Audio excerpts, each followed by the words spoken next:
Oh, I've been waiting for this all day, all week, all month long because look who we have here. Boys and girls, I'm out of breath already, and I haven't even introduced our special guest. This is Stir in the Pot with Don Kincaid, and my very special guest. Many know him as Uncle Bob. I'll just call him Bob Evans and be very respectful. Uh, Thank you so much for spending the time with us, the fans, on Stir in the Pot, my friend. Hi, Donnie. How are you, man? I'm ready to stir the pot with you, brother. So, how have you been, my friend? Happy New Year. Happy New Year. Thank you. And I see you're a very busy man. You are on the go as we speak right now. And I cannot appreciate you taking the time to talk to us in such a busy evening.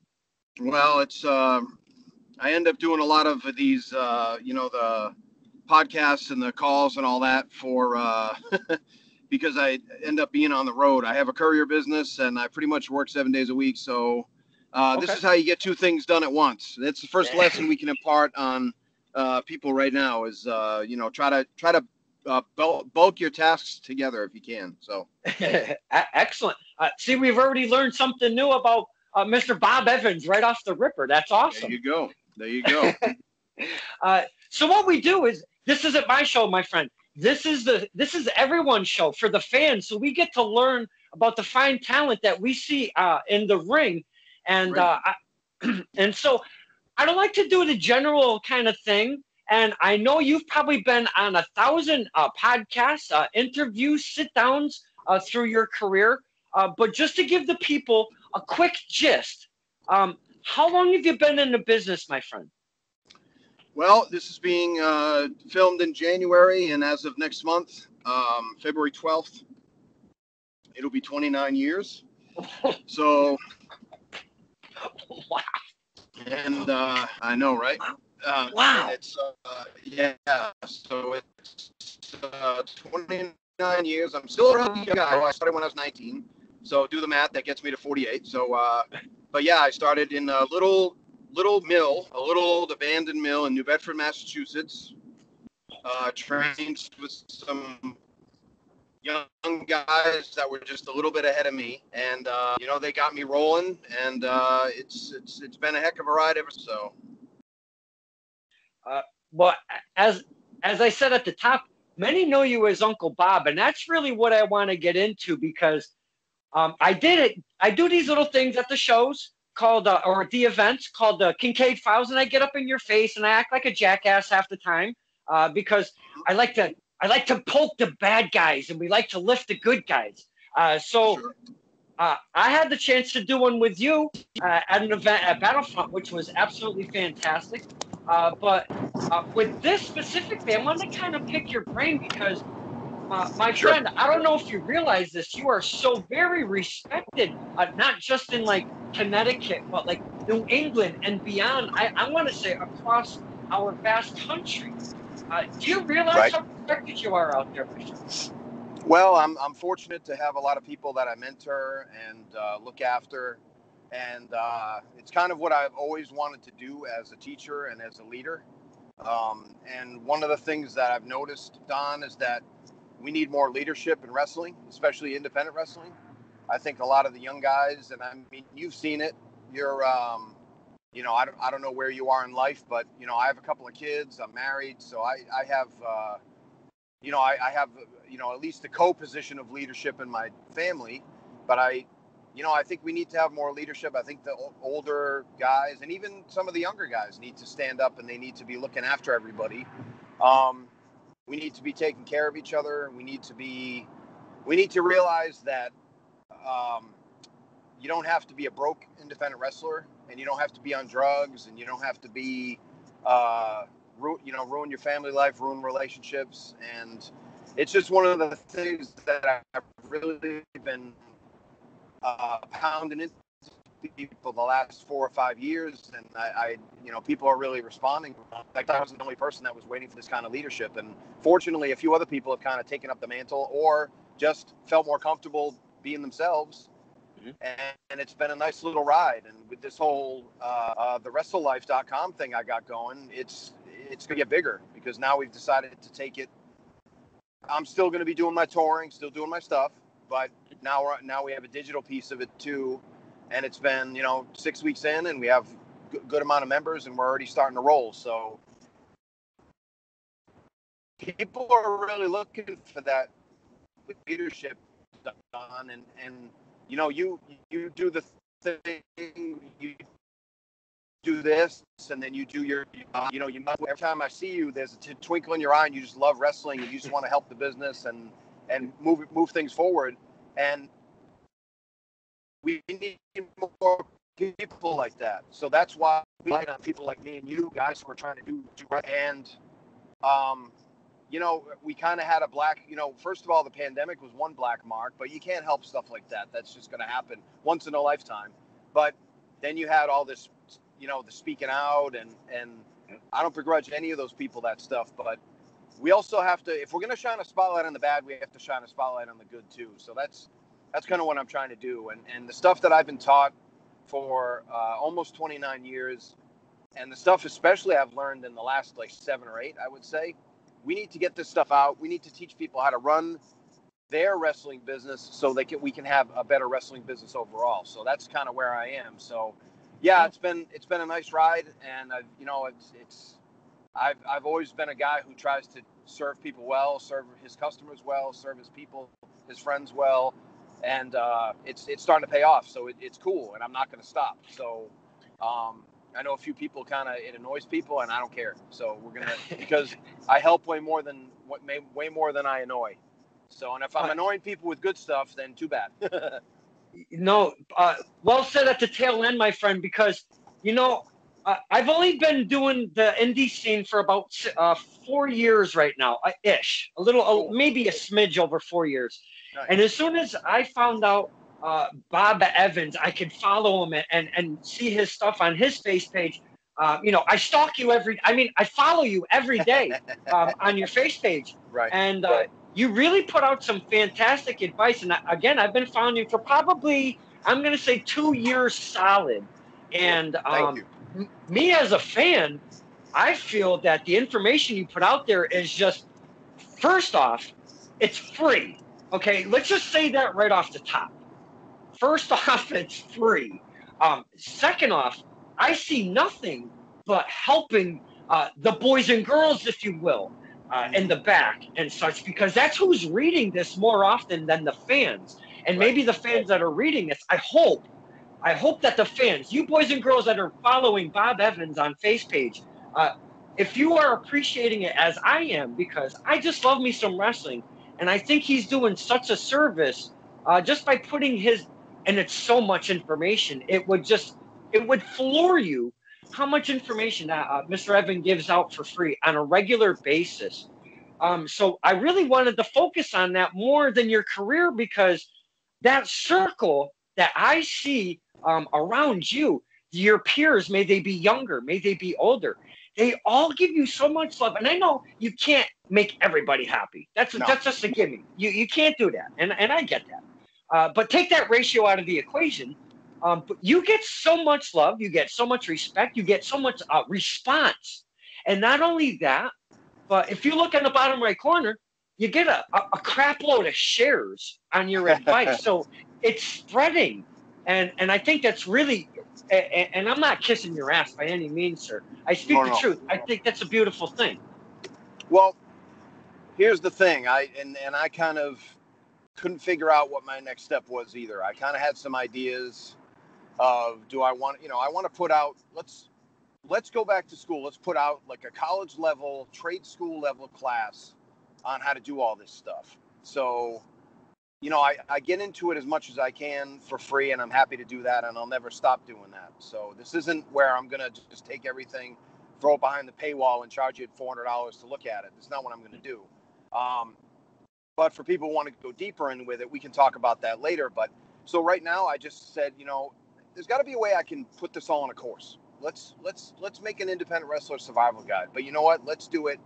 Let's do a full-time wrestler survival guide too. If you want to get signed to WWE, AEW, whoever, Ring of Honor, Impact, any of those people, even New Japan, if you want to get signed, these are the steps you have to take, and this is how you have to do them.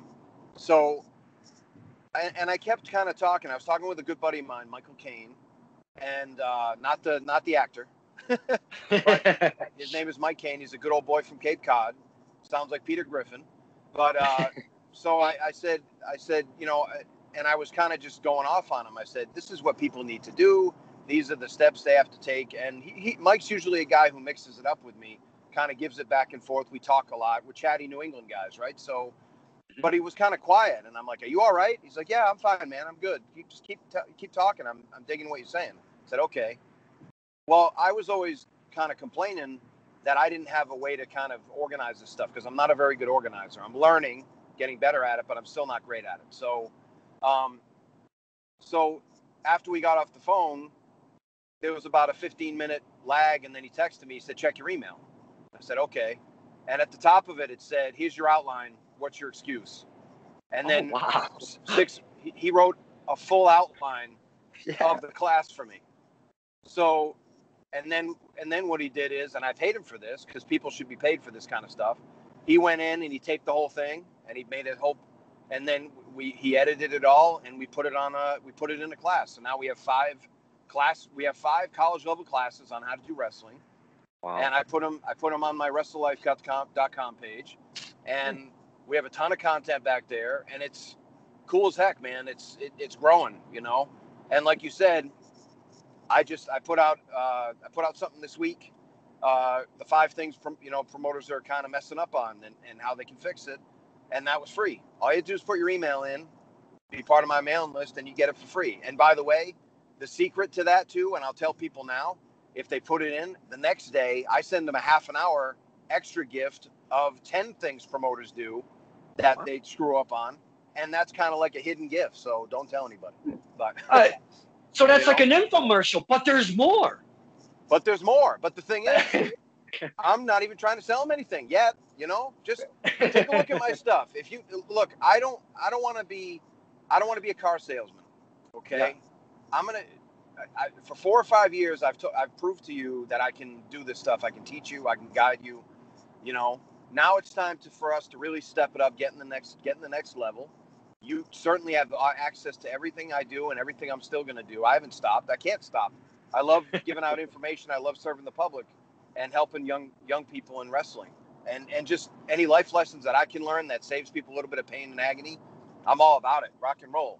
You know, but this is a way to be a bigger part of the membership. Take this further, take it to another level. So, but again, we can talk about that later. We're not here this isn't a pitch meeting. So, but really that was the biggest thing. I needed a way to, when I couldn't tour as of yet, how do we impart this information? How do we get the word out? How do we do, you know, because sometimes during my seminars, we'll put a match on. And, you know, a match from the big guys. We'll put on Hulk Hogan, Ultimate Warrior, and we'll tell young guys what to watch. Look what they did right. Look what they did here. I never noticed that. I just thought it was a silly match. I said, no, it was $2 million guys earning their money in the main event. Mm-hmm. And it was Hulk Hogan, who's a main event guy, who took the role as a carpenter that day and took the role of an older guy carrying a younger guy. And you have to start putting this stuff in context for him and teach it rather than just have them, you know, go watch this match. That's not enough. You have to talk them through it. This is what they did. So me and my buddy Wildman Congo, we go in and we do audio tracks to this stuff, and we watch the match right along with you, and we say, check this out. Look what's up here. You know, you can, and I have one on the Wrestle Life page now. If you want to check it out, it's cool. And it kind of just, it gives you, an idea of the kind of education you're going to be getting. Plus, when the rings open up again, we're going to have a whole in-ring section too. So, yeah, man, I'm just trying to figure out a way to serve the bigger public, get the word out, and, you know, really just provide incredible value for what I consider a very reasonable price. So, but again, you said it yourself, like a ton of my stuff is free. Feel free to just check out the free stuff. I'm not trying to sell anybody anything they don't want. I'm not trying to give anybody anything they don't want. If I'm not your style, let me know I'm not your style, and I try to hook you up with somebody else. That's how much I want people to get better. So, and I also want people to know that most of the people in wrestling are like you. and me, and they're cool and nice people that are just trying to get by in life. They're not jerks. We've been seeing too much of that on, in politics, and we've been seeing too much of that on the news. And we just need to realize that that's like the 1% of the 1% of the 1%. All these clowns we see on all these videos and stuff, that's not us. We're just trying to support ourselves, support our families, pay our taxes, and just take care of each other and get people through school and help each other, and that's it, So absolutely. So that's where I am, man. So, but yeah, I just had to find a way to get a bigger footprint and kind of scale the whole Hangs with Bob thing, get it bigger, push it out to the world, in a way that made sense, where I just, because I just couldn't message everybody and be on the phone with everybody. I had to learn how to go from one to one to one to many, and that was one of the ways. So. And I know you obviously have been in the game for quite some time, so you have to kind of move along with the technology and such. So, I think you're moving in the right direction, because now you're even going to be able to spread your wings more with your information. Mm-hmm. Yep. And we're going to be, again, man. I think so much of wrestling, it always has been, but I think so much of wrestling these days is sales and marketing. So we're just going to have a whole big section on sales and marketing. We're going to have, I'm doing a live training next week on my page. If anybody can check it out, come see us on Thursday, on the Wrestle Life, the Wrestle Life Facebook page. We're just going to do a free question and answer. Ask anything you want about the business. Hey, I'm struggling with this. I'm having some issues. I'm trying to get to the next level, or I'm not really sure how to come back from the pandemic. I'm not really sure what's my next step, or nothing's worked yet. I'm ready to quit. Help me out. Or everything's going good. How do I make it better? So there's plenty of ways. So yeah, it's just a way to kind of, like you said, spread my wings. It's a good way of putting it, and get the word out bigger and better. So I'm sorry, that sounded like you were about to have a comment or question. No, not at all. I know you were like, this isn't a sales pitch or nothing. That's not what we're here for. Right. That's not even it though, sir. All of what you just spoke of, this is more information that maybe some of the men and women that already follow you or don't even know you yet, and we're introducing you to new people, that you're just giving them more information to grab at and learn from. So I'm not scared. I'm sorry to interrupt. I get excited when we talk about this stuff, man. I love wrestling so much, and I love what you're doing, man. Like, you and I became friends real quick. Like, you're a good dude. You help the business. Like, we have to realize, again, and I'm going to say it again because it's not said enough. There's more people in wrestling. I've met more good quality people in wrestling than you can shake a stick at. And there have been a few jerks. I'm not going to lie. There have been people that have let me down. There have been people that I was very close friends with that made some mistakes, and it's going to be difficult to be friends with them again. But most of the people in wrestling are good people that they might have some struggles, and trust me, this isn't a brag, but man, like I've talked people off, I've talked people out of some dark times, and one story I'll tell, and I swear I'll never give it up, but it was somebody who was like, I'm struggling. I don't know what to do. I don't know what my next step is. They weren't suicidal or anything, but they were just ready to kind of like almost think of giving it up. And 6 months later, they were making $500,000. So that's why it's like, I try to just remind people that you have so much talent and skill, just stay in the game. You don't have to walk away. Like, if you have to take a pause, that's fine.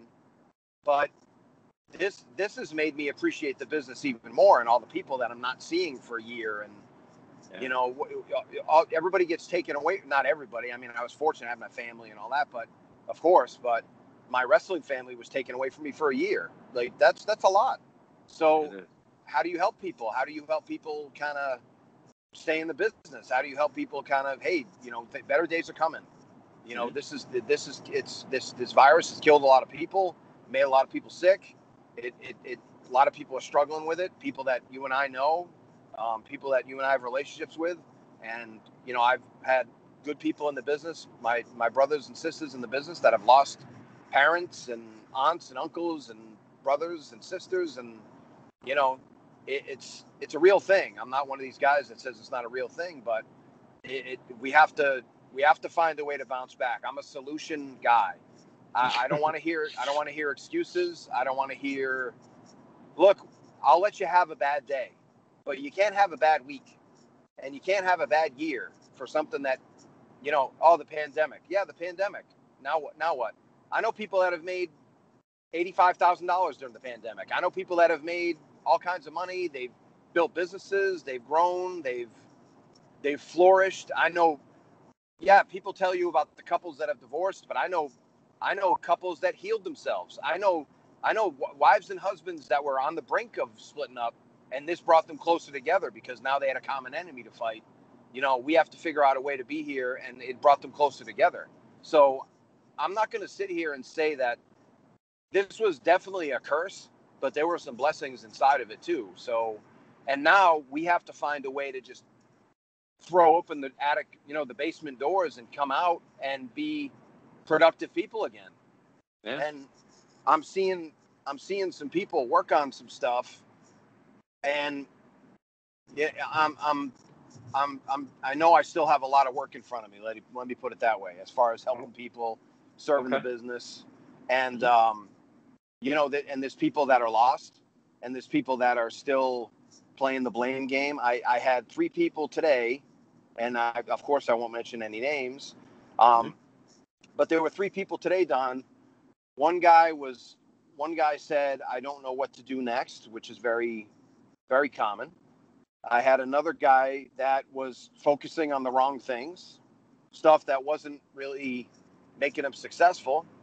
And I had another guy that was saying that a bunch of people were holding him back, and he was, I get overlooked all the time. I'm being held back. Are people talking smack about me? And I said, I've never heard anybody say a negative word about you, man. Like, well, I'm being held back. Somebody's calling the big offices and telling them not to sign me. And I'm like, nobody's doing that. Nobody has time for that stuff, man. Come on. That's not real life. So what I try to do is I try to refocus people, put them in the right frame of mind. Mm-hmm. If I have to do a little let's do some mindset training. Let's get productive. I always tell people the first thing I tell them to do if they're stuck is grab a yellow pad and paper, grab a notebook, grab a sheet of paper. I don't care if you're doing it on a napkin at Denny's. Grab a pen. Don't do it on your phone because there's power between the pen and the paper. So grab the pen, grab the paper, and write down 20 ways you can serve the business better. And the first 10 you'll do quick. The next 5 might take you a week, and the last 5 might take you the rest of your life. But the last 5 are the ones that make you $1 million. So if you can do that, then you're on it. But that's a lot more productive than just pointing fingers and blaming everybody else. It's unaffected. First of all, it hurts you, and second of all, it hurts the business that you could be out there serving and doing a good job in. So who benefits? Mm-hmm. Who benefits? All you're doing is telling yourself bad news every day. It's the lost creativity that you could have given maybe yourself, your character, a promotion that you're being part of and such. I want to kind of pick out a couple examples of. Are you still okay with time? Are we all right here? I'm great, man. Yeah, I'm good on time. Sure. Okay, cool. Excuse me. I want to kind of touch upon a couple examples of your information and how it's flowed over to the talent. And I'm talking to somebody that's been in the business for about 19 years. Mm-hmm. I'm talking about a guy who's been in the business for about 2 years. Mm-hmm. And I'm also talking about a guy who's been in it for maybe a little bit more than 2 or 3 years. I forget exactly because I can't remember a whole lot. So I'm going to start with the elder of the 3, and that person is Dirtbag Dan. I know you are familiar with Dirtbag Dan. I know Dan. It's tough to go around. It's tough to walk around life when your name is Dirtbag Dan and not be noticed. So. very I've known Dan. I've known Dan a while now. Yeah. So yeah, I've seen him utilize. I've seen him utilize your information, your advice. But B, just even as recent, you put up something about how somebody didn't have money or something, and they went out and worked. I'm totally paraphrasing. I don't remember what it was. Sure. And Dirtbag Dan says, you know what? You know what I'm gonna do? Oh, because there was no food or something at the said venue. And Dirtbag Dan said, if I don't see food or at a concession, I'm gonna go down the road at the Yep. store and I'm gonna go buy a bunch of chips and a bunch of sodas or drinks or something, and I'm gonna sell them at my merch table. It was the hot dog, and it was the thing where I said, because people joke about the hot dog and a handshake thing, and I said, while all you fools were standing there joking around, making a big joke of it, I walked in just to prove how silly you were, and I spent $12 on Google domains, and I bought hotdogandhandshake.com. Not only did I do that, but a buddy of mine bought hotdogsandhandshakes.com and hotdogandhandshake.com with no A in between the hot dog and handshake. So now we own 3 of those sites, and if you want to do something with them, we'll be happy to sell them to you for 500 times the price, or we'll just do something ourselves. But yeah. my point wasn't, oh, I'm so great because I bought it. My point was, you guys were too busy thinking about the lack of money or we're all. Can I swear on here, or can I say bad words? Open forum, please. Well, I don't want to. I'm not. I talk like a sailor, but I'm trying to keep it fairly professional. But no, you guys want to. You guys, well, you know what I mean. But you guys want to say, oh, we're just shitty indie guys. We're just lousy. We're a mud show. Look, you can. It's all mindset stuff. It's all framework in your head. You can look at it like, oh, we're just lousy independent wrestlers, or you can go, hey man, I get to go do my thing and they're going to give me $30 to do it. And by the way, I get the right to sell my merchandise in front of 150 people that are already fans of mine. And I can walk away with another $100, $200. And I don't have to sling pizzas on the weekends, or I don't have to work for UPS, or I don't have to work another side hustle. Because I would say 95% of my audience is guys and girls that are doing it part-time while working a regular job. And there's nothing wrong with that. Right. So my point was, while you guys were all talking about nonsense and acting a fool, I saw the opportunity in it, and I just bought it. There's a story called Acres of Diamonds. It's a YouTube clip. It's from the 50s, and actually the story is from the early 1900s. But it's perfect. I implore anybody. It's a 5-minute story. Go to YouTube, put in Acres of Diamonds, and listen to it. I'm not going to spoil it for you. But basically, the gist of it is there's opportunity everywhere. You just have to look for it. Open your eyes and look for the opportunity. And that's what I did. I was showing them, while they were laughing it up, that I spent $12, and that thing might make me $1 million someday. You don't know. It might make me nothing. It might make me $13, and I'm $1 ahead. It might make me nothing. But I'm out $1 a month just to show these clowns. And I did it at 4:26 a.m. This is show them that you can do it at any time. So stop clowning around. Now, all it does right now is just redirect to the rest of life. But, but I inspired another guy who's kind of on the same trip as I am. He's part of my mastermind where we kind of hold each other accountable. But he bought 2 sites, and he brought them right to my page. And he didn't have to do that. But that's the stuff that, like, and I'm glad Dan picked up on that. I saw that. And I appreciate that, because we've done, Tim and I, my partner Tim Hughes and I, we've done 50-50 raffles. We've done raffles for championship belts, and we've done all kinds of stuff.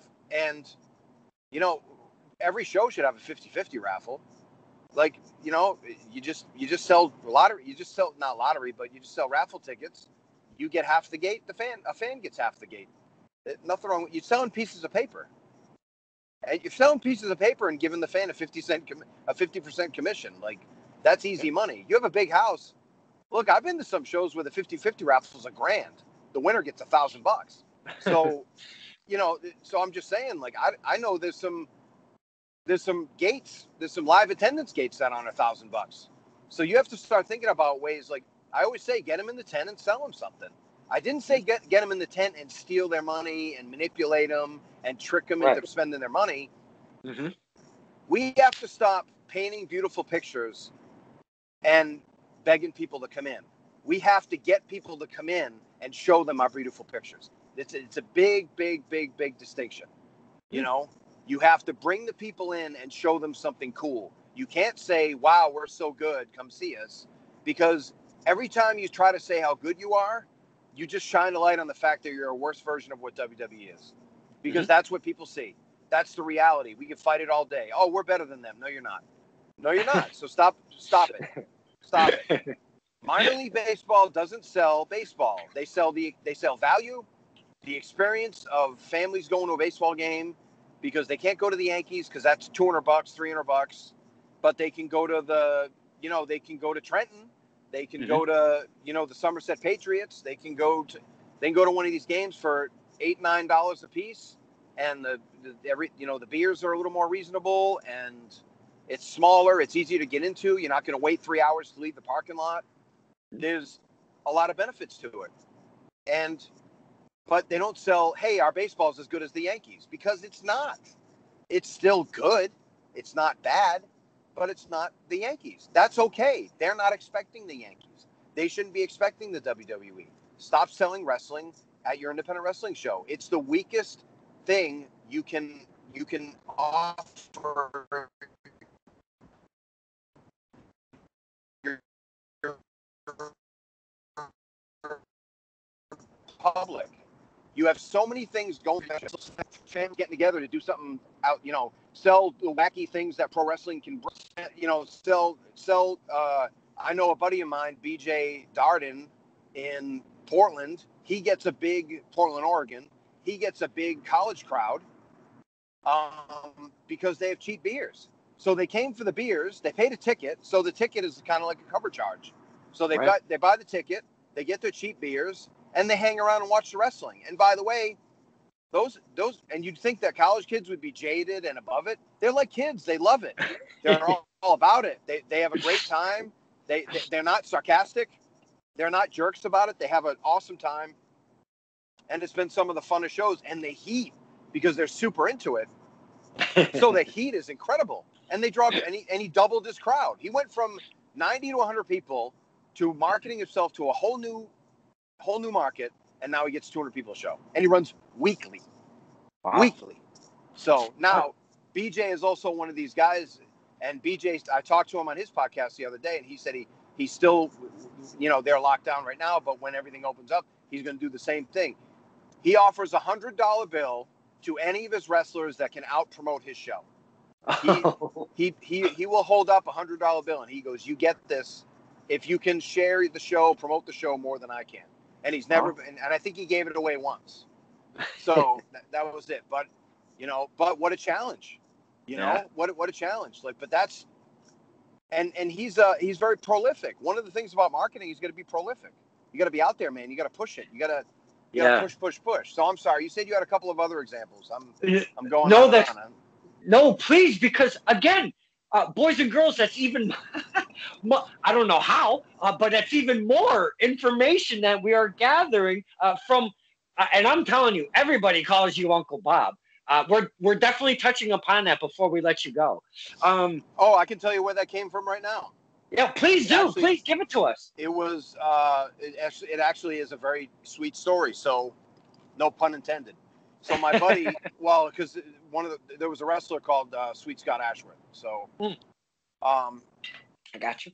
Yes. So TK O'Ryan, who's part of Ring of Honor, actually played baseball for Sweet Scott back. And Scott's been around about as long as me. Local guy in New England, but just loved guy. Didn't want to tour. He's very successful coach, baseball coach, football coach for high school.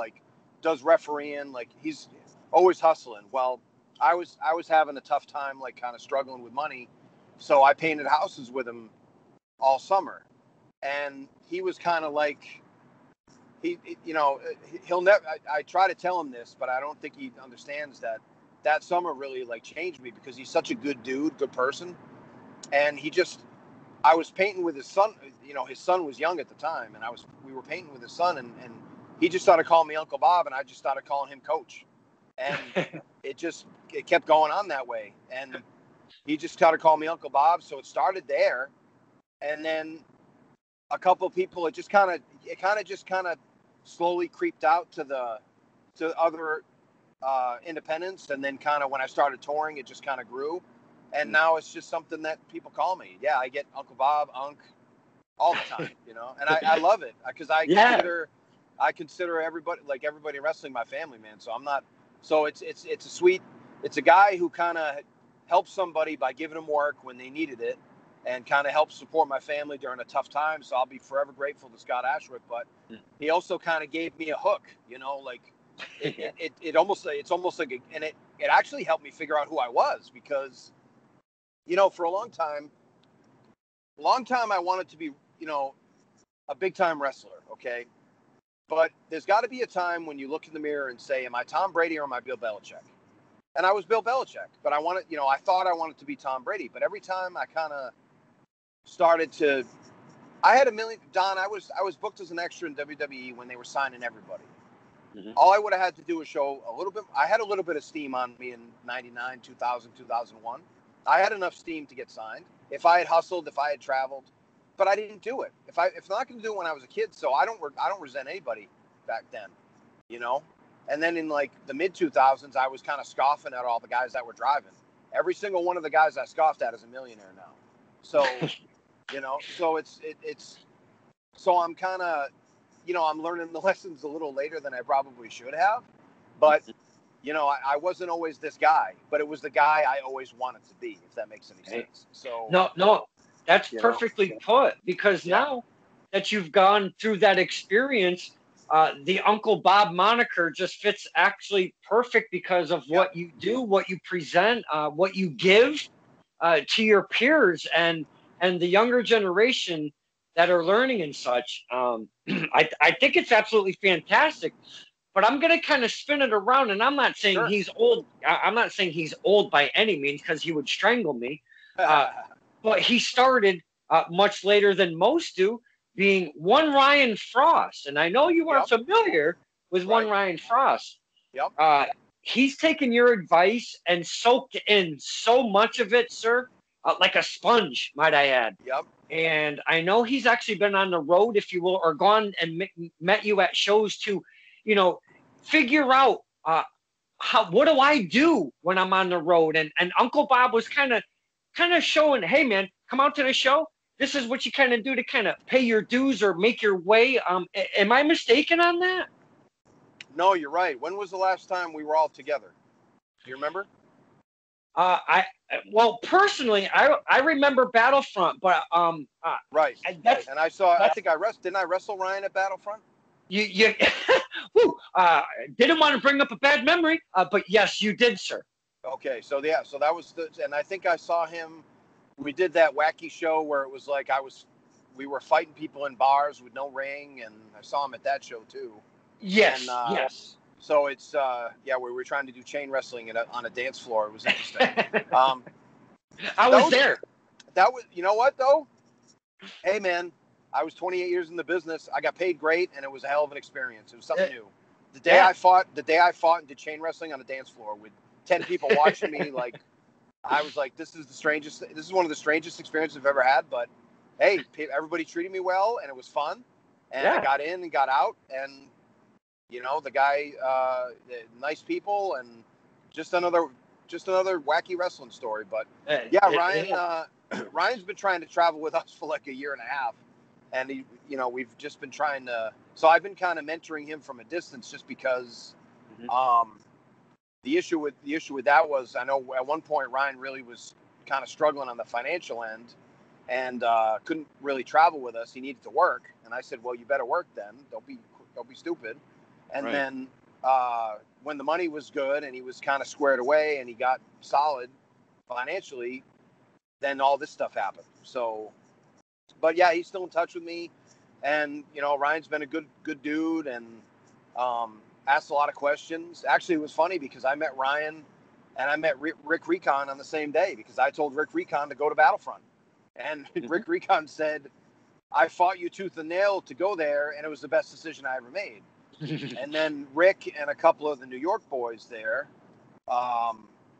Chris and Dominic, they ended up all going with me to Alabama, where I lost the keys to the rental car and almost had a nervous breakdown. But it was still ended up being a good weekend, and they got to wrestle a bunch of people they never would wrestle. They got to go down south, eat a bunch of crazy food, and have some great experiences. And you know what? Aside from me being a clown and losing the car keys, you know what? We just eventually got a car and got home, and it was Right. fine, you know.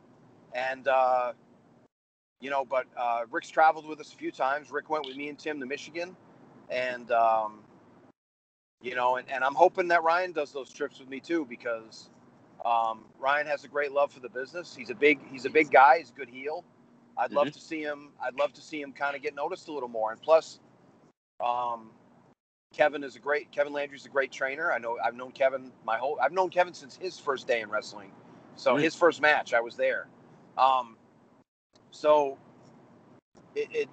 Kevin's been encouraging him to get out there and you know, hey, listen to Bob, he knows his stuff. So it's no issues there. It's just opportunity, man. You know, and we'll make it work. But Ryan's a good guy, good, you know, intelligent guy, smart, asks a lot of good questions. So it's it's you know, these guys they're all blessings, man. You know, it's a pretty cool existence. It tickles me to see it all happen. I love all of it. Especially from a fan's perspective, I just think it's just really cool for you, giving your time, your information, your knowledge, your past experiences, and what not to do and what try to do. And you do everything from gas tips, hotel, food, gear, behind the scenes. You know, how to act. Not really how to act, but you know, the respect kind of those written rules. You know, the handshakes, introduce yourself, and all of these little tidbits that make up this gigantic package that I've seen, you know, time and time again. But then that carries over into something different, because you've talked about Tough Guy Inc. is yourself, your tag team partner, Tim Hughes. Yep. And you do these seminars where you're in person, in ring, students come in. They pay just a little small fee, maybe $10-$20, whatever it is nowadays, all depending on what you charge. And you're doing in-ring learning, or psychology, if you will, because I'm sure you do some of both. I've never been to a Bob Evans seminar. How do you like doing those? Because passing on the knowledge is really fantastic, and I know you dig it. But what do you find more, I guess, satisfying, if you will, that in ring where you're surrounded by the students and really get to be that one-on-one, or just kind of being on the road doing your thing from a distance, or does it equally kind of feel the same? Yeah, it's well, I think it's all kind of, you know, under the umbrella. So I don't know if I favor one over the other. I know I miss the in-ring stuff because we haven't been in a ring in almost a year. So that's a piece that I'm missing. I'd love to jump back in the ring. And, you know, I made a promise this year. We signed up with, I've been watching a lot of stuff about cults, and, you know, not because I want to start one. It was just actually, we all had stuff. Well, you know, with all the, you know, the NXIVM and all the stuff, it was kind of a hot topic. So I just started looking into it. And I found one that was, you know, this lady whose daughter passed away from being under the influence of this like real kind of guy who just took it too far. And so she started an organization that actually sanctions life coaches and ethical seminars. So we become a part of that system where we've sworn an oath to do, you know, have ethical seminars and have safety and treat people well and not manipulate them. You know, obviously manipulate them to do good things for themselves, but not to do anything for us, and obviously not take advantage of anything, you know? So, but I really like kind of getting in people's heads and saying, you can do this. Even if you can do it on your terms. That's my whole thing is, I used to just say, man, you can do this, but that's okay. That's just kind of rah bullshit. Like, nothing wrong with doing that to get a spark. Like, hey, everybody needs a kick in the ass once in a while, but okay, so you kicked me in the ass. Now tell me which direction you want me to go after you kick me in the ass, and it's all well and good if you say, man, you can get signed. You're good enough to get signed. Well, what if I don't want to get signed? Or, hey, you know, I really want to get signed. I really want to become a big part of WWE or AEW or any of these groups. And it's like, well, then you have a lot of work to do. I'm not saying you can't do it. I've never seen anyone who truly wanted to get there and was willing to do just about anything it took not get there. But there's a lot of things you have to do. And there's a lot of things you have to do kind of in order. And you have to behave a certain way, and you have to act a certain way, and you have to look a certain way. No, you don't have to do drugs. No, you don't have to sell your soul. You can still be a good person and do all this stuff. But you have to double down, and you have to kick ass. So, and even if you just want to do it as a hustle, a side hustle, and just do it for fun. See, my whole thing is we're going to do it anyway, right? So we're all dumb enough to do this. If we're all dumb enough to do it for free, let's be smart enough to do it for money. Because, well, here's the thing, Don, right? A lot of people I deal with have families or girlfriends or, somebody in their life that they take time away from to do this. Part of the sacrifices. Right. But I also understand that that's an important piece. So one of the suggestions I make to guys with like girlfriends or wives that are kind of like not super into wrestling, I'm like, well, why don't you just take her with you and make a little vacation out of it? Like, just take her with you, get a hotel. Yeah, it's going to cost you an extra $50. Too bad. Your wife or your girlfriend should be worth the extra money, and if she's not, then you know what? That will increase your drive to make more money at the gimmick table, make more money at get more of a notice in wrestling, to cover that expense. And then if she doesn't want to go to wrestling, she can hang out at the hotel, watch her phone, she can watch Netflix, she can watch TV, and then you get back. You just don't go out with the boys after. You go back, you have a nice early night with the wife, and then you guys, hopefully do husband-wife stuff at night because you paid attention to her, and then, have a nice sleepover, and then have a nice ride back where you go do something nice on Sunday, because most shows are on Saturday, and you have a nice ride back on Sunday, casual drive back on Sunday, and you go do something fun. You go to a store that you don't usually go to like a fair, go to like a whatever, a game or a movie or something that she wants to do, and you make Sunday all about her. And all she'll remember is the fact that you made every effort to involve her in the wrestling, first of all, and also her back and saying, I took Saturday away from you, so I'm going to give you all of me on Sunday. So, and it'll help deepen your relationship. I don't know why people don't do more of that stuff. I'm not saying take your wife to the wrestling where she's a manager and she's in everybody's business. I'm not saying that. She doesn't even have to go. If she's not going to be happy there, then she doesn't have to go. Because you know why? Because you're not going there to screw around and pick up girls. And if you are, then you're don't bring your wife, obviously, don't do any of that stuff. But if you're a clown, you're a clown. But I'm talking about like most good guys in wrestling, where their wives are kind of feeling it. So fix it, make it better for them. And you know what? Once they go to wrestling and they see that you're taking it seriously and they have more respect for it. That's another thing, because they think a lot of this is just bullshit Sunday softball. So, well, they do, man. Like, and if you're, look, I used to make nothing at this, honey. I used to make negative $30, and now I'm making 87. I'm coming home with $87. $87 pays for the hotel, and it pays for our gas money home. So we didn't have to dig into the budget for this date weekend we had. And now it's quality time. So again, you're going to have to do a little more planning. You're going to have to kind of step up as a husband or a boyfriend or a significant other. And too bad. If it's someone worth being in your life, then it's someone worth spending. Look, you're fortunate. We're very fortunate, Don. We're getting to be able to do what we wanted to when we grew up, which is super rare.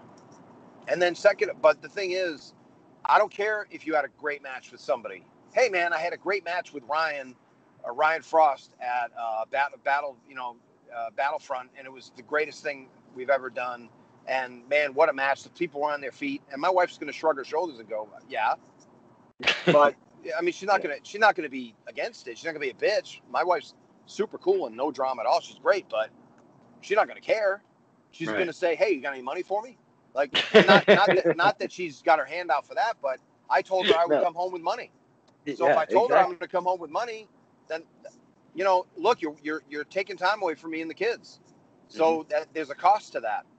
And if you can at least come home with money, at least you've kind of softened the blow with at least, okay, I can help pay for groceries this week, or I can help pay the car payment this week.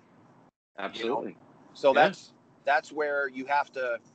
So I've been trying to give people strategies to not only kind of just make their lives a little easier, but to step up and just be better. Because I wasn't always a good husband. I wasn't always a good, I unfortunately, I committed adultery on my wife, and I fought for a divorce, and I let her down. I let my wife down. I let my relationship down. I let my whole family down. And then 7 years later, I was just fortunate where we were both single again, and I came back on my hands and knees, and I said, I'm going to try to be a better man. Do you want to give this another shot? And my wife and I have now been married for over 16 years, Wow. But yeah, man, and 2 kids, and, but I let her down. And I let her down a couple years ago when I got into gambling and almost fucked up everything, and then now I got almost 700 days behind me clean, and, got a job, got responsibilities. I just wasn't busy. I was the opposite of most people. I wasn't busy enough. Right. I needed more. When I quit, and this is another reason why I started this whole Wrestle Life thing. It was a reaction to the pressure that people put on you to do. Or if you're not doing this full time, man, you're a mark. You're an idiot. Well, when I did it full time, it almost ruined my life because I just didn't have. I needed structure. I needed the structure of having somewhere to go every day, and I couldn't do it myself. It wasn't in me. ADHD, however you want to say it, it just wasn't me. So I had to figure out. So I got my courier business going. Now I have somewhere to go every day. And even though I work super hard on the wrestling, and I probably put in as many hours on the wrestling as I do on my other gigs, I still call it my part-time side hustle. I still call it a part-time thing because I need to frame it in my head that way. And if I don't, then because Don, I love wrestling so much that I never wanted it to turn into a job. The day it turned into a job, wrestling made me sad. And I was like, how does wrestling used to make me so happy? Why does it make me sad now? Oh, because it's a job. You have to do it now. I don't want to be in a relationship I have to be in. I want to be in a relationship I choose to be in. So, and once I kind of reframed wrestling, put it where it was supposed to be in my life for who I am, it became super fun again. So, and then I got my life back. I stopped gambling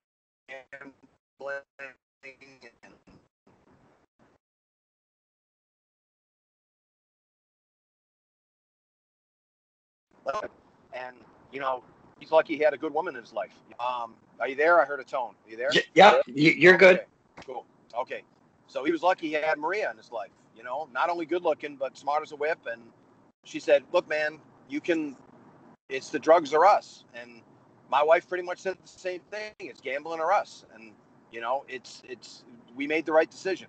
So you have strong women in your life that help lead your household, and it's an easy decision to make, So, and I fought hard to get my marriage back years ago, and I'm not going to piss that away again, So, and the thing is, dude, I'm a passionate guy. I love people, and you know what I mean. I beautiful women, they catch my eye every time, and I'm just, I'm attracted, like we all are. We're those kind of people, I'm a passionate guy, but there's a line that I can't cross. I know that, so.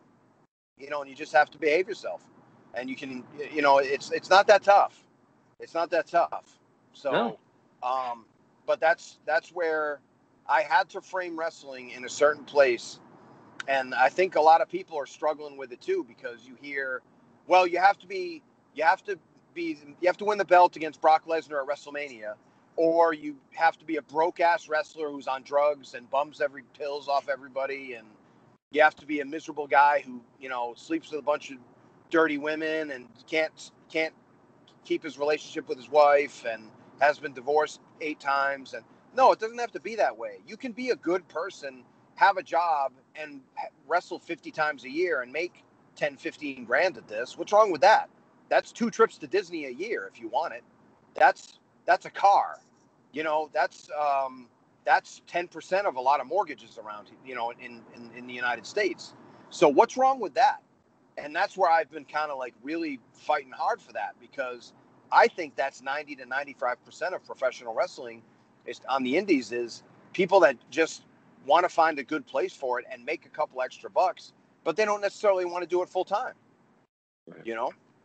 So anyway, I've yelled at you long enough. You say something now. No, it's just more. It's just more for the men and women that are in the business that are looking to find a different direction. If again, the ones that are reaching out to you, some of this advice I feel is just coming out in your natural conversation. Yeah, I can't even hear it anymore. It just sounds like I'm talking. No, but that kind of brings me to my next point is. Sure, buddy. There's a lot of people that are obviously reaching out to you, men and women. Yep. Do you find that there's a certain generation, may it be, the younger gens with the 20s or 30s, or is there an age range that really reach out to you, or is it just kind of so vast?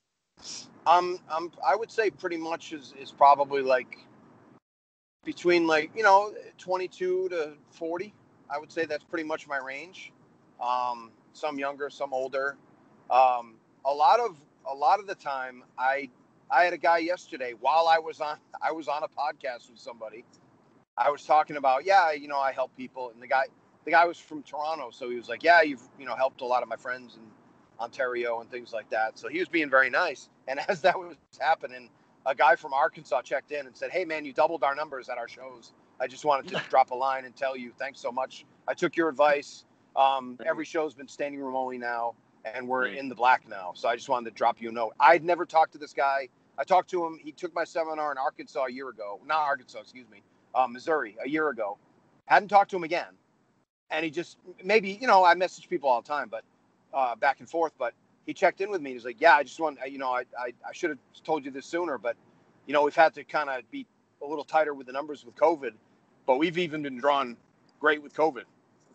So, I just wanted to let you know. And I'm like, wow, man, thank you. And, I get a lot of cool messages like that. And that guy was a little bit older. Mm-hmm. And one of the scariest things I had was a few years ago, we were in Vancouver, Canada, western part of Canada, above Seattle.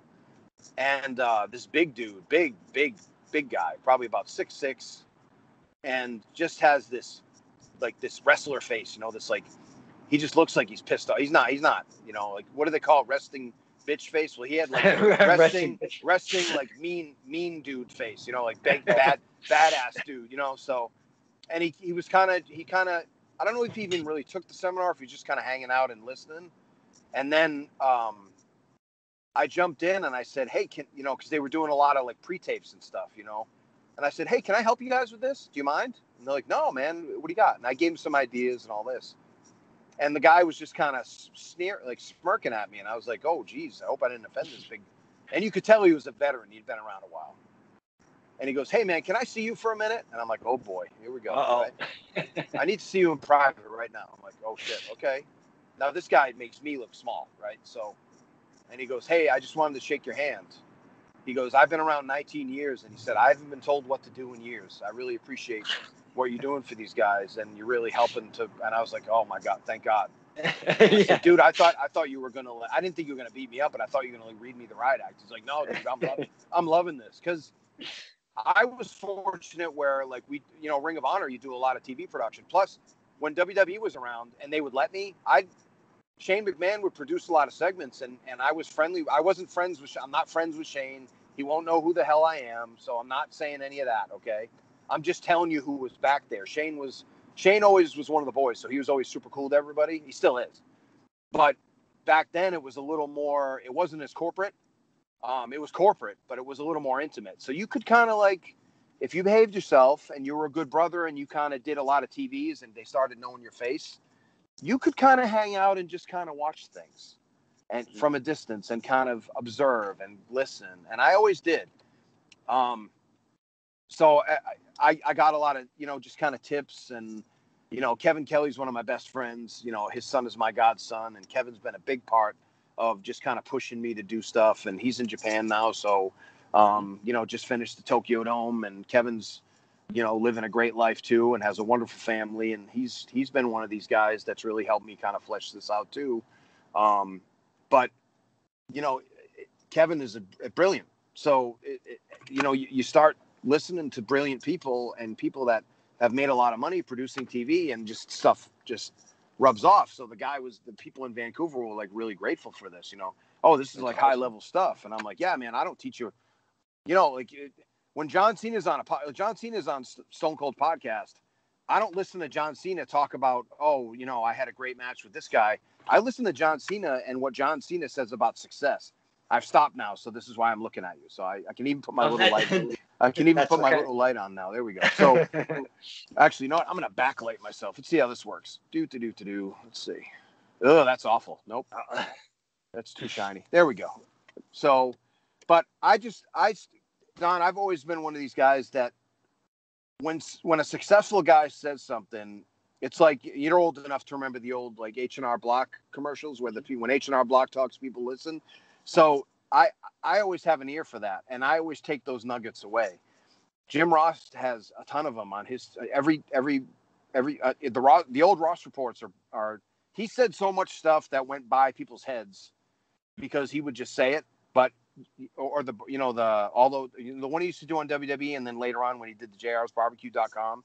I don't know if he still does those blogs, but if he does, man, you got to be reading those because those are like tons of wisdom, tons of, and he's a millionaire too. Like, it's not all about money, but there's nothing wrong with making money doing what you love. You're not a sellout. You're not a jerk. You're not one of these guys that has to steal from somebody else. I believe in abundance. I believe there's plenty of money and opportunity for everybody. I don't think when you make money, you're necessarily stealing it from somebody else. I think you're exchanging value for value, and I try to under promise and over deliver. I try to give people as much value as they possibly can. And if I ask for a couple bucks at the end, it's well worth it already. So that's how I stand. And that's how it took me a long time to learn that lesson, that you don't hide information.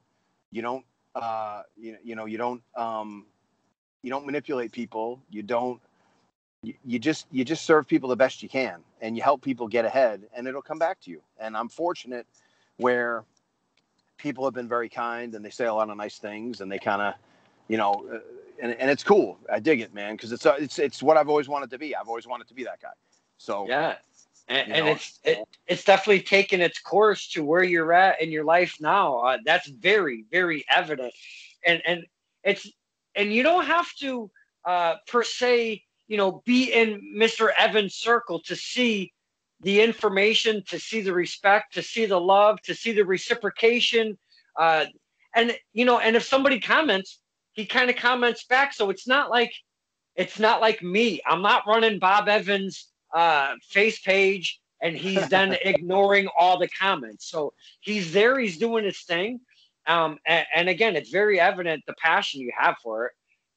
And I know we've been yammering for a long time, and I'm surprised you even hung around with Don Kincaid for so long. I am so well, I do. I'm happy to do it, and we'll do it again sometime. But I do have to run. Amazing. Yeah, I'd love to. You're a good guy, and you help the business. So anybody that has time, thank you. If I can get time in my schedule, I'm happy to do it. I do have to leave in a couple of minutes. I would, if it's okay, like to talk about this new Wrestle Life venture I got going on. So, that's exactly great. Where I'm going. I figured great minds think alike. So, guys, I think you've kind of figured out that this is who I am. This isn't a gimmick. This isn't. I couldn't keep it going on for an hour, or over an hour.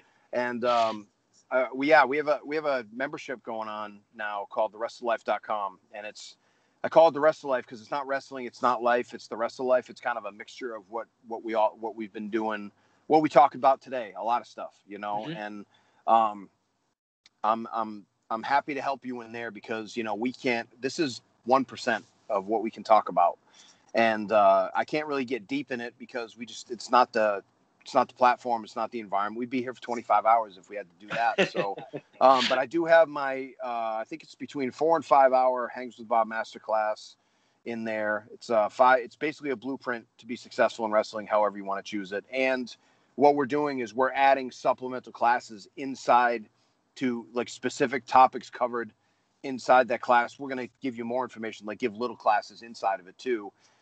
We also have, like I talked about, Back Wham, Bob and Congo watch a match, where me and Big Man, we'd sit there and we watch a match and we analyze the whole thing for you. We'll break it down, and we kind of just talk about what to look for. And we do all kinds of matches. We do matches from Japan. We do Hulk Hogan versus Ultimate Warrior. We do AJ Styles versus Christopher Daniels versus Samoa Joe.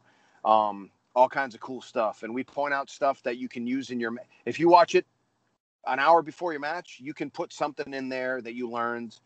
You can apply it, because it really points to bigger topics, taking your time, slowing down, making sure things look good, using psychology, making sure you're being a heel, making sure you're being a babyface, making sure you're still selling, doing all those things. There's a lot of things that we can point out. And from a fan's point of view, I think you'd really dig it too, Don, because these are things that you don't necessarily look for, because you don't even know to look for them. It's not a shot on you. It's no. You haven't been trained to look for them. So I'm not in the exactly because I'm not in the business, and my eye isn't seeing what your eye is. Exactly. So, and I actually have a course on there right now where if you play it on your phone and you hold your phone up and down like this, it looks like I'm running your phone. And what I do is I just do an audio track right along with it, and I show you exactly how to book a loop. It's a 2,200 mile loop. And you start from Massachusetts, and I think you go, Massachusetts to Alabama to Tennessee to North Carolina and back home again in 3 days. So, and I tell you how to book a nice hotel. I tell you how to eat right, how to travel at a reasonable price, and there's no real secrets to it. It's just organizing everything, putting everything together. We have a message board on there too. We have I have a blog on there. I haven't really even started yet. And then we're going to have a promoter section and an in-ring section coming soon. Wow. Yes. And we have a special going on right now because I'm still building everything. And we're never going to be done, but we're not quite done yet. So I'm offering all your listeners, the boys and girls that are in the business, and anybody who's out there, you can enter our community for $25 a month. And it will go up February 1st to $49 a month. I've been told by people in my space that it's worth $99 a month right now. Now, it's not a sales pitch. If you take the advice, I can't guarantee anything, because there's no guarantees in life. But I can pretty much tell you that if you follow everything, you'll make that money back quick in a damn hurry. So, but prices will go up. But right now it's 50% off. And here's the good thing: if it does go up to $99 a month or $199 a month, if you lock yourself in at $25 a month and you hold on to the membership, you'll never pay more than $25 a month. So you could be grandfathered in at this great price, and it'll be super cool. And again, tons of content. It's only going to get bigger. It's not going to get smaller. And we are starting to make waves. My teacher, the guy that teaches me, Shane Sams, has taught people how to make, and it's not about money. I need to get paid what I'm worth. But if I got paid what I was worth, guys, I charge you 4 times as much, and I get $100 a month for it. So what I'm trying to do is I'm trying to get people into this community. And once we have a big community, we're going to start helping each other. And then if we really start doing that, man, now it becomes a movement. And now we're just going to be, and I've already talked to Phil Stamper. Phil Stamper does that giant email list of all the indie dates all across the world. Oh, and yeah. So we're going to bring Phil into the loop. We're going to start sponsoring Phil's list. And we're going to put Phil's list. Now, you're still going to be able to get Phil's list on email. I'm not taking that away. But every time I see Phil, I flip him $20 because he's made me thousands with all the contacts he's given me. And I suggest any independent wrestler that sees Phil Stamper, if you use his list, to buy him lunch or buy him dinner, or just give him $5. You should be paying him $5 a month anyway. The list is always gigantic. Mm-hmm. Always on the regular. That man puts in some time. He puts in the work. So, and by the way, Phil's a tremendous, knowledgeable guy about the business too. He's just somebody you should have a relationship with. So we're going to bring Phil in, the aforementioned Kevin Kelly, who's pretty much taught half the business about promos. Any of the young guys a lot of the guys in NXT and AEW, not everybody, but a lot of the young guys were at least partially mentored by Kevin Kelly promo wise.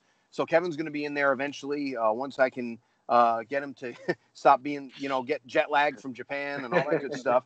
We're going to have Kevin do some courses, and Kevin's going to do a whole announcer course eventually and promos. And so it's only going to grow. And we really want you to be a part of it. And a lot of this stuff is a lot deeper and more involved than we can talk about here. So, right. But I can pretty much promise you. And you know what? If it's not your thing, you spend $25, you take all the classes, you can walk away, no harm, no foul. But if you want to jump back in, now it's going to be $49. So, but I have no problem with that. If it's not your cup of tea, and just message me and let me know it's not your cup of tea. Hey, I tried it. I gave it a good shot. Do you know anybody else? And I'll try to find somebody that can mentor you. That's how much I care about you, and I want you to be in the business. So, so it's very little barrier to entry, very little danger involved, very little risk. Mm-hmm. And again, if you just want to kind of hang out, follow me on Facebook, that's fine too. No harm, no foul. I'd love to, but yeah, man, it's pretty cool. We've had a nice growth in the first 6 weeks, and I'm excited to see where it's going to go. So, could I say? I'm sorry. It's thewrestlelife.com. So just go right on there. Yeah, exactly. We want that exact address because we need to know where to go. Yes. But can I just say something, my friend? Say anything you want. If you could put a little passion into what you're doing, that would be fantastic. almost like I was meant to do this, right? So, and the thing is too, it's a good lesson though for people that are struggling. Once you figure it out and find out where you are in the business and you feel comfortable, this business gets 10 times easier, 100 times easier.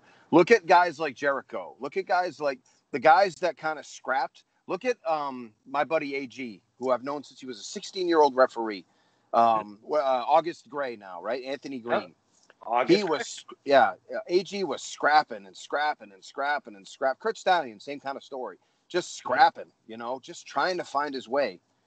Kurt Stallion was driving across the country just about every freaking week, man. Like, just effort. And then when it clicked, my God, it was easy. They got signed within a year. Young guys too, man. They're going to, and AG's not going anywhere. He's such a student of the business.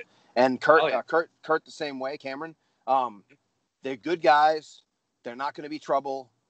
And sometimes you struggle and then you find it, and then sometimes they find you and then you have to live into that. Kofi Kingston was signed 9 months into the business. Right. Because he was doing a Jamaican gimmick and they liked him and he was athletic. Yeah. And then he had to kind of like figure out this business. Now he's a leader in the business and a great husband, a great dad, a great human being, done some favors for me and some of the other New England boys, and he didn't know me. He just knew me through other people. So but he sent a picture to my son and just a great guy. So again, it's quality attracts quality too. So that's another reason why I want to be a quality person. So. And on the flip side of the